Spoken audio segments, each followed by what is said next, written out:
సాధారణంగా ఇద్దరు స్టార్ హీరోలు కలిసి ఒకే సినిమాలో నటిస్తున్నారంటే అభిమానులు సంబరపడిపోతుంటారు. గతంలో ఎన్టీఆర్, ఏఎన్ఆర్, కృష్ణ, శోభన్ బాబు, కృష్ణం రాజు ఈ స్టార్ హీరో అంతా కలిసి చాలా సినిమాల్లో నటించేవారు. టాలీవుడ్ లో ఈ మధ్య కాలంలో పవన్ కళ్యాణ్, వెంకటేష్, మహేష్ బాబు, వెంకటేష్, ఎన్టీఆర్, రామ్ చరణ్, చిరంజీవి, రవితేజ ఇలా చాలా మంది స్టార్ హీరోల కాంబోలో సినిమాలు వస్తున్నాయి. తాజాగా పవన్ కళ్యాణ్, ప్రభాస్ కాంబినేషన్ లో ఓ సినిమా రాబోతోందని ఓ పోస్టర్ క్రియేట్ చేసి సోషల్ మీడియాలో ట్రెండ్ చేస్తున్నారు. ప్రస్తుతం ఈ పోస్టర్ సోషల్ మీడియాలో తెగ వైరల్ అవుతుంది. ఇకపోతే ఈ పోస్టర్ లో Pawan Kalyan full black costume తో ఉన్నారు.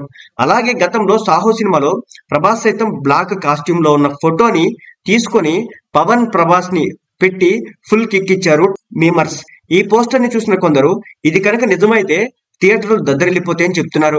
ఓజీలో పవన్ కళ్యాణ్ క్యారెక్టర్, సాహోలో ప్రభాస్ క్యారెక్టర్ వీరిద్దరి సినిమాల్లో ఎక్కువగా వెపన్స్ యూజ్ చేస్తున్నట్టు తెలుస్తుంది. ఈ రెండు సినిమాలు ఒకే స్క్రీన్ పై కనిపిస్తే సూపర్ గా ఉంటుంది. పవన్ కళ్యాణ్ ఏమో ప్రభాస్ కి బ్రదర్ అవుతాడు. ఈ సినిమాకి ఒక డైలాగ్ కూడా ఉంది. ఇద్దరు అన్నదమ్ములు రౌడీలు. రౌడీ ప్రభాస్ ఫేస్ చూసిన వెంటనే భయపడి అందరికి ఓ డైలాగ్ చెప్తాడు. ఇప్పుడు వీడిని మనం చంపి ఇంటికి వెళ్దాం అనుకుంటున్నారా? అక్కడికి వెళ్లేలోపే అవి శ్మశానాలుగా మారి ఉంటాయి. ఆ శ్మశానంలోనే వీడి అన్న మనని పాతేస్తాడని చెప్పుకొస్తాడు. వాడి అన్న అర్జున్ పాల్వి, అతనే పవన్ కళ్యాణ్. వీరిద్దరిని పెట్టి సినిమా తీస్తే ఇక అంతే అంటున్నారు ఫ్యాన్స్. ఈ పోస్టర్ ప్రస్తుతం సోషల్ మీడియా వేదికగా వైరల్ గా మారింది.